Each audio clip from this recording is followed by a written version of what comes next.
Attorneys for the Ocala mother who was killed by her neighbor say they feel let down because justice is not being served. This comes after they found out the woman who shot A.J. Owens will not face a murder charge. West 2's Sanait Gebregedigis has the family's next steps.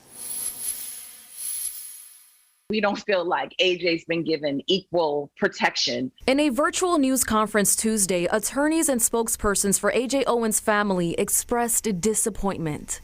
This does not feel like justice. This is not what the state attorney led us to believe over the past couple of weeks. Despite calls to upgrade a manslaughter charge to second-degree murder for Susan Lorenz, the state attorney in Marion County decided against it. The neighbor is now facing 1 count of manslaughter with a firearm and 1 count of assault for the death of Owens. Lorenz shot Owens through a door in early June. The mother died in front of one of her 4 children.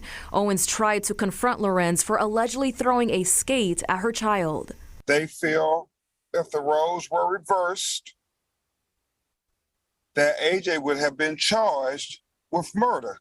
The state attorney said there wasn't enough evidence to file a murder charge, saying in part, the state must prove the existence of a depraved mind toward the victim at the time of the killing. Depraved mind requires evidence of hatred, spite, ill will, or evil intent. Owens' family and neighbors have accused Lorenz of using racial slurs. The fact that racial epithets were used on a regular basis and even used in this instance to us definitely speaks to a depraved mind. The state attorney dropped battery and the 2nd count of assault because he said Owens' son testified that the skate thrown by Lorenz did not hit him. He also said another child testified he was not in fear at the time. Not only did there were statements from the children, but there were also his conversations with the children as well.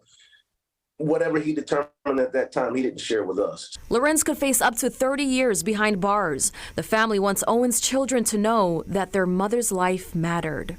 If anything, we hope that this brings us together in more solidarity and unification as we continue to figure out what other paths we can take to make sure full justice is served in this case. Sanait Gebregedigis, West 2 News.